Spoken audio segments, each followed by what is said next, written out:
personal experience. I just know um, what God has revealed in my life, the truths He's given to me. It's all faith based now, and the same thing, like what Billy Graham was saying in that video. Just like for him, God settled the whole debate of whether, like, is he real? Is he not real? Is he moving? What do I need to do? And there's nothing I personally could give the answer. I can't give the answer. He doesn't want my answer. He just wants you to be there. Move where I tell you to be, and I'll take care of the rest. Like, you don't have to worry about what you're going to say when you're there at the pulpit or at wherever you're at. He takes care of that. And yeah. I think that's like the big thing for me throughout the getting sober, from realizing that it's a process and that it's not defining, but the past doesn't define you. There's always change if you want to change, and I had to trust completely in God's way of doing that for me, and really just sit there and not worry about anybody else, worry about me and Him, what He had in store for me, and what He wanted me to learn, because I obviously was not getting the lesson. I firmly believe that now. I mean, again, speaking from personal experience, I've had many close calls before my accidents.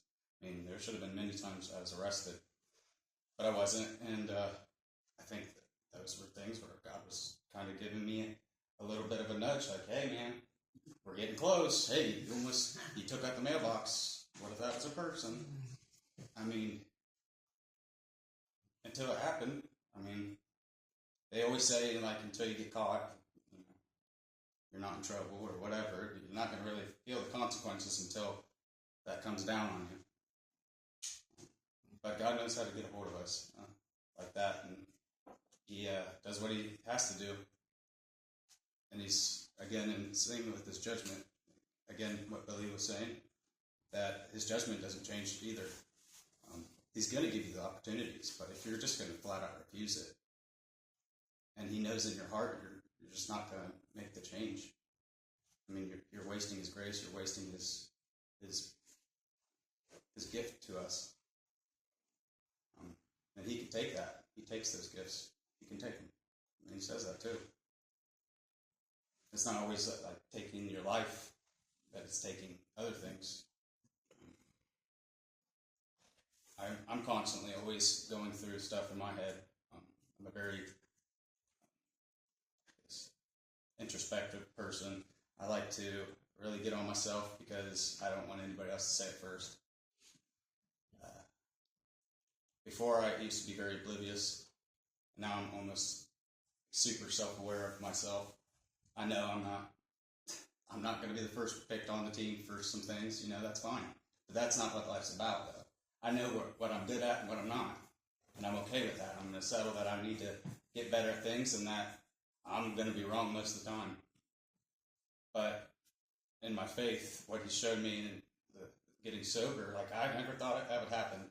Believe me, I did not think that was going to happen, because every day I had to drink to feel good and could not get off work fast enough to drink that beer and didn't have the money, So, again, He showed me through all that.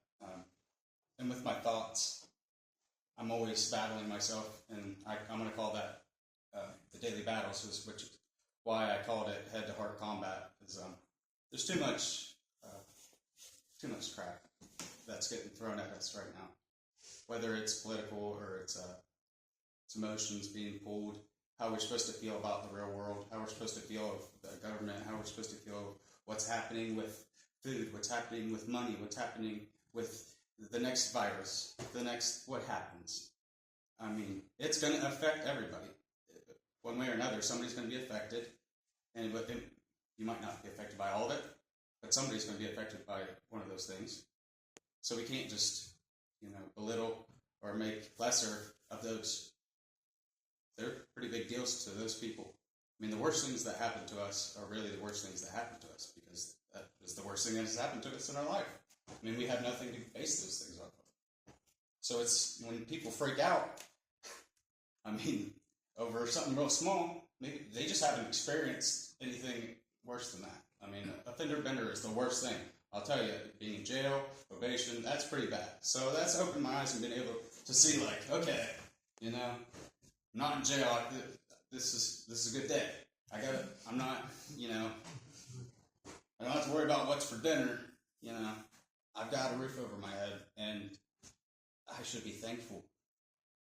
I should be grateful for that because, I mean, it could be worse. It could be worse. That's the part. And I'm so hung up on that a lot of times, and it varies from moment to moment, and sometimes it doesn't make sense.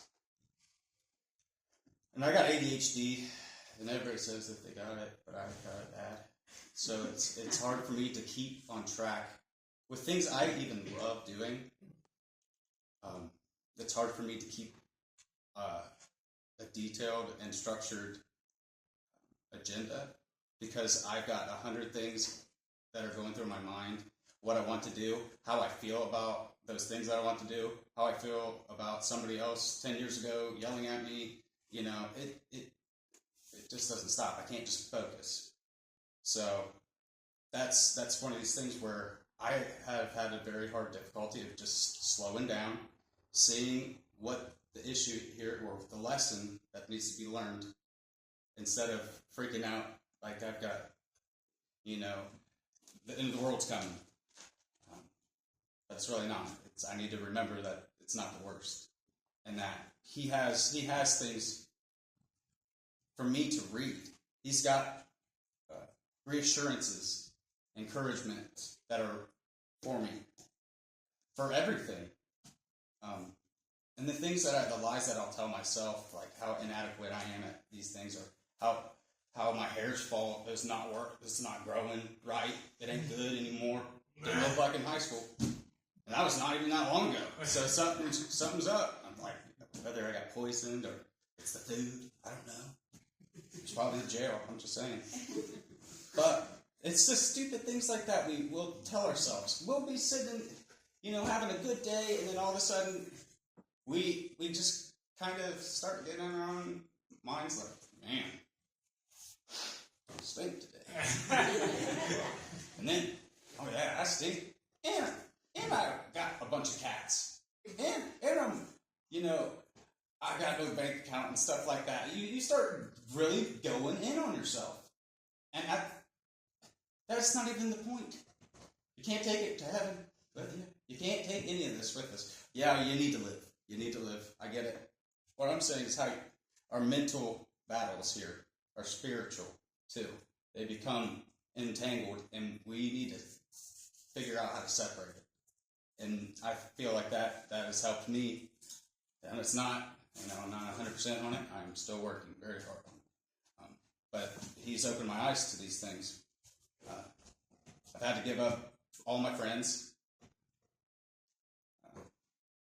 You know, recovering, it's difficult because you have to sit by yourself. You kind of have to just push everything out. You can't have the world around you when you're trying to not be the world. That means you have to cut everything out. And he strips it all away. I didn't have a house, bank account, don't have driver's license, definitely no dates. We don't do dates unless it's family dates. We like going to dinner, and that's fine with me. But, you know, a lot of people I could see where they get lost, and like, there's no hope, because now they're just like, wow, I'm worthless. I've got none of those things, and the world is now looking at me like, you're homeless. You would be homeless, is what they would say. Nobody's going to freely just pick me up and just take care of me, you know? I'm grateful for my family. God's given me a great family to pick me up when I had lost everything. Literally lost everything. I had my own house at 21, and by 23, I was living back at home with 2 OVIs. And the process started to sobriety from there, and to get back to who I missed, leaning on following Jesus, knowing just Jesus was my superhero, my savior, and not worrying about what I'm going to do, how I'm going to grow up and be rich, or I'm going to, I'm going to do it. Because I went to jail. I didn't do it.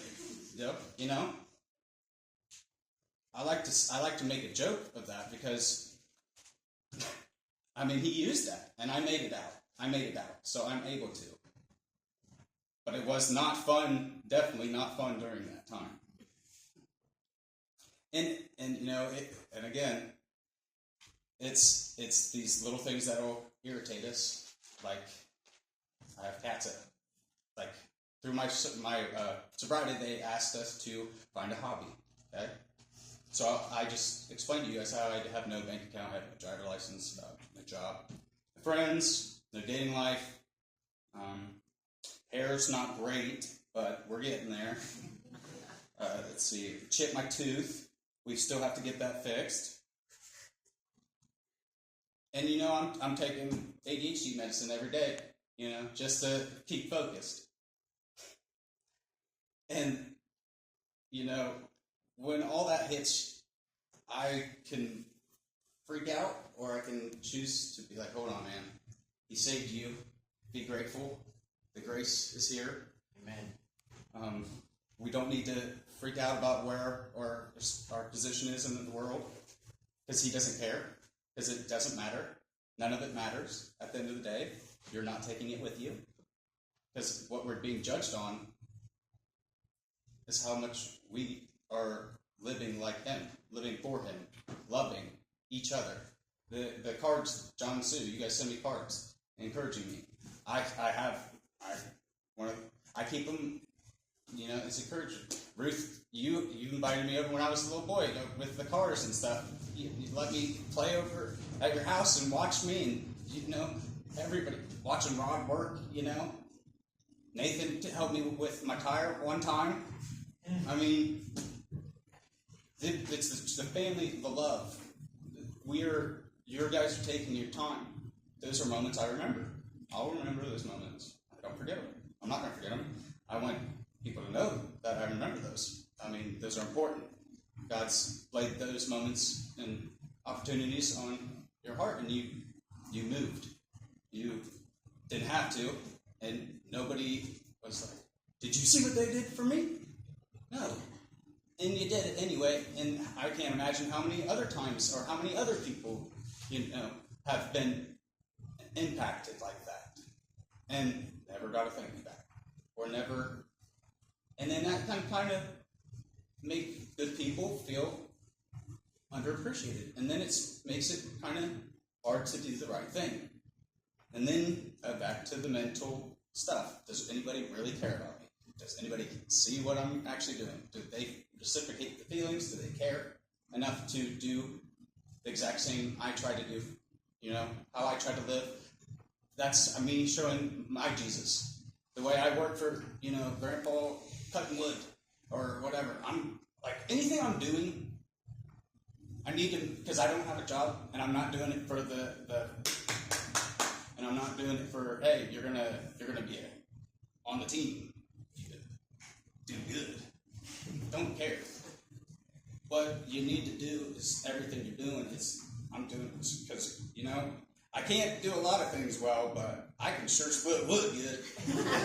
And I'm going to do that for the Lord. I'm going to push myself harder and do a lot more loads of wood and make it a mission like that, because I'm good at that. And then somebody, hey, you want me to help you out with wood? I'm good at wood. Hey. And stuff like that. And I'm good at watching kids. I'm good at cooking. Okay. There you go. There's your things. Not everybody is good at everything. Okay. I don't think I can watch kids all the time. I can watch kids sometimes. I get too upset about the cats because that was my hobby through sobriety. So, like I said, none of that stuff in the real world. The real world's like, they're cats. They are cats. Who cares? Or it's just people. You're just splitting wood. You're just splitting wood. I know. But when we make it personal, when we make it like that, like I'm doing this because back of my head. You know? I don't have to clean up this mess, or I don't have to help anybody out. I don't have to do this or that. But neither did Jesus. And you know, I'm going to do it because I know I can do this. He's given me the gift.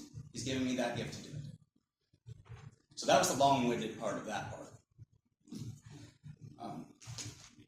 Let me flip this page.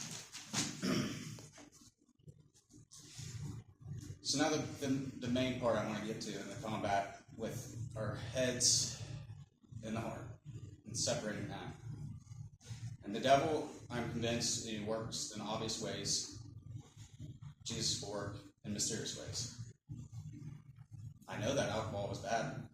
I mean, it's okay if you can control how much you're drinking. If you can't control how much you're drinking, you probably should stop. You shouldn't drink a whole bunch. It's just not good. You shouldn't do a lot of things like that. In excess of a lot of things are bad. But, you know, already up. Hey, what are you doing Friday? What are you doing tonight? What are you doing? And then, you know, those behaviors become addictions without even knowing it. People don't realize that there are substances that take full control, can take the will out of people, can completely change the way they think and feel. And people sometimes don't understand that because they haven't experienced it. And that's where we start really, you know, where families are, oh, they're lazy. Oh, they're not. You know, thank the Lord for grace because, you know,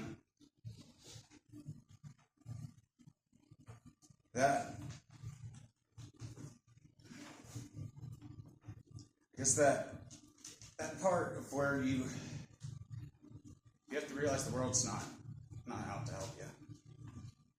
I don't like to say that, and I don't want to be too bleak on things, and that's a harsh way to put things. But, I mean, he tells us not to be like the world. He tells us not to be of the world. That's not the focus. The focus is not the riches. The focus is none of this. None of the worldly stuff that you are so upset about. You should be focused on love and having loved ones and sharing love, because somebody doesn't know what love is. No, somebody hasn't seen love. Somebody hasn't seen compassion or grace. Somebody hasn't had the patience. But you have some patience because you've learned some patience. And you're able to give that. And every single way he's trying to distract us from that, whether it's getting you up, you're already having a bad day. I mean, you're just not in it. You're just not feeling it. I'm not feeling it. I'm not feeling it today.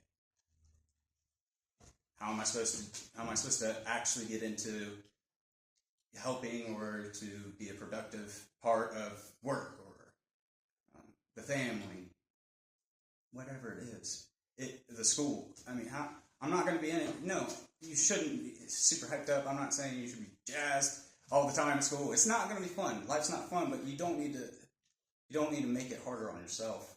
When you see like things, it's not a good day. Yeah, he's making it hard on you. The devil's going to make it hard on you today, ain't he? Because you can feel it. You can feel that it's not going to be a bad day. You didn't decide that. You did not decide that it was going to be a bad day.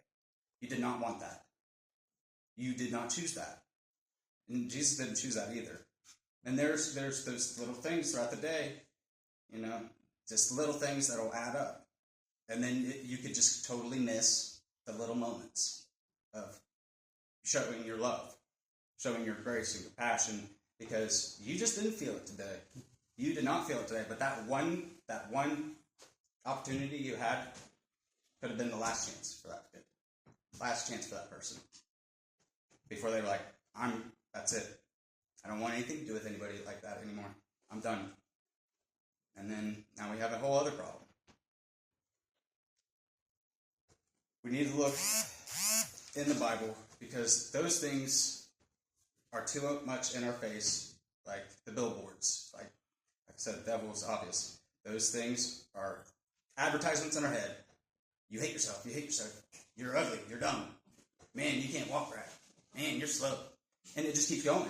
And it doesn't make sense, but it just pops in there. He's coming after you all the time. Whatever. He doesn't want you to be focused. If you could focus, then you could definitely figure out, like, all right, that's the devil. See ya. This is irrational. I need to just calm down, because he's just trying to get at me for a second. Like, the world's just trying to tell me what I am, and it's not true. That's not how I need to feel. That's not right. The encouragement he's got for us here, when life feels like it's just crumbled and everything's stripped away, because that's what it took for me to focus. He had to take it all away, because I was still going to focus on something else. If I was working, I'd still probably find a way to drink or something like that, you know? He knew that. We're not giving you anything. You're not getting a car. You're not getting a license. You're not going to have that opportunity, because I know you're going to do the wrong thing, because you're not perfect. You're human. He knows that. We're like, that is going to be the answer every time. My answer's wrong every time. His answer is right. So we need to stop trying to fight it ourselves, lean on him and his word. In Ephesians 5:18, it even told me, do not get drunk on wine, which leads to debauchery. And it goes further and further into it. In that section, he was talking about obvious. It was obvious. He wasn't doing the metaphor there. He uses wine and drunkenness in metaphors. But he was talking, obviously, if you're going to get drunk all the time, you're not going to be the smartest guy in the room. You're not going to make the wisest choices. That was an obvious one. In Romans 8:28, he says, do not lose hope in times of trouble, for God is working in the unseen. His hand is steady, and his timing is perfect in bringing good out of difficulty. And even when we think that it's the worst thing that has happened to us, it could eventually be the best thing that has ever happened to us, and is the best thing that we could have ever imagined. And we might not understand what's going on. And he's got an answer for that one too. To be honest, I wasn't exactly having a party, when going through the probation. The judge definitely wasn't the kindest. The jail food was not the best. And the beds were not comfy. I went in there, focused on what I needed to do, and he brought me through that. But I didn't know what to expect. God knew what it was going to what it was going to take and what was going to happen. He'd given me all those chances. Those choices I chose, God looked at and saw the selfishness, and he chose me to give grace. He chose me. I must have misread something real quick. Well, we'll skip that. Anyway, that night he did make. We had an understanding. If I was to choose to drink or to choose choose to do my own way, he was going to take my life. It was forfeit. That was popped in my head, and that's literally what he said to me. He gives us chances, and the judgment is final, too. And his grace is also freely given, but, we're not going to help ourselves, and we're going to refuse his help. We're wasting his gift, and he'll take that. That's when I realized how real he was, because he definitely said that to me. Never thought that I'd be in that position. He refocused my life when I had nothing. Each day now is a bonus, because I'm living on borrowed time. And now I have to just use what I have now for testimony to show that he has brought me past what I thought was impossible. Proverbs 16, verse 3. Before you do anything, put your trust totally in God and not in yourself. Then every plan you will make will succeed. Again, I can't control anything. I could just be there. That's what he's just telling you to do. The faith part. That's what faith is. Be there. Don't ask the questions. You're not in charge, and you're not knowing. He knows better. He knows best. He made the plan, and the plan sometimes is a need-to-know basis. And that's how he likes it. Because all the good things in my life are a result of him. And we have to know that he's the reason for all those good things for us. Isaiah 43:2, when you feel like you are drowning in an ocean of stress, remember your Savior walks on water.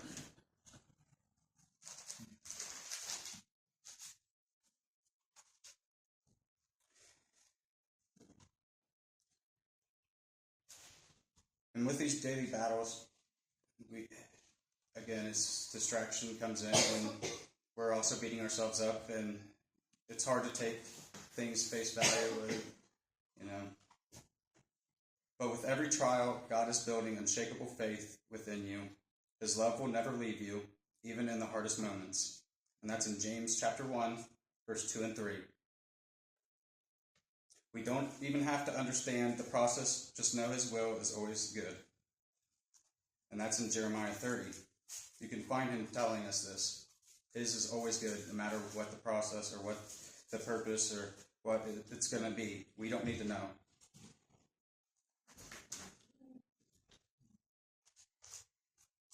And so,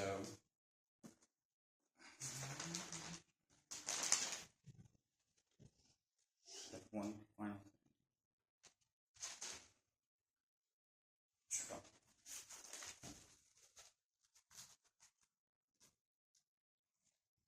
For my future, for our future, when you look into it, he's got these words for you.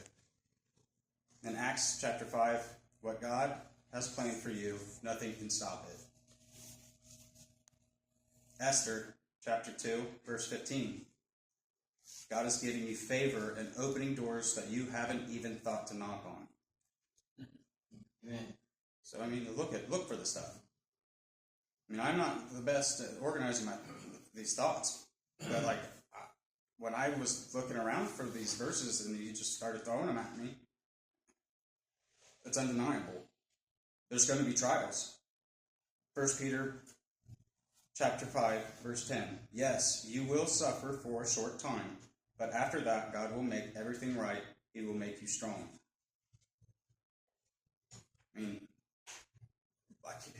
Yeah, I see it.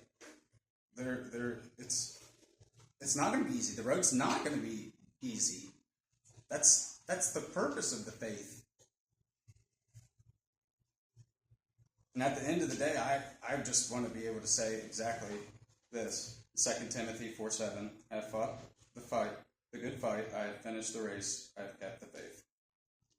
Just don't give up when the daily battles come. I think it's imperative, especially now, because everything's social media, everything's news, everything's interface, and the person face-to-face interactions have gotten less and less and less, and I think we have taken for granted the act of love and selflessness that people have, especially in the church. That's the church. We take care of the church, and then people see that love in the church, and then they see what it's about, and then we love on them, and then they bring more. But you gotta be a friend to have a friend. It's simple, and he's the best friend I got.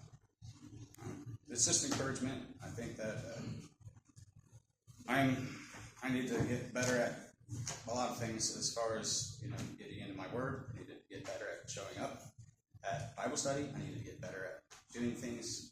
I know these things. I'm not naive to it. But I think that God's opening things, and he's showing me things, and I think that it's worth a look. It's really there. If you have an issue, he's got scripture for you to look at, and it can relate to you. He'll give it to you, and it'll relate to you in that situation. He's not going to just leave you high and dry. Hey, yeah, look to my word. And then you're going to go all the way to what, Kings or Deuteronomy, Numbers. That's the one. And you're going to look at all these numbers and people, and you're just going to be confused. And think that that was he's not doing that. Come with him, come with the question, he's got the answer.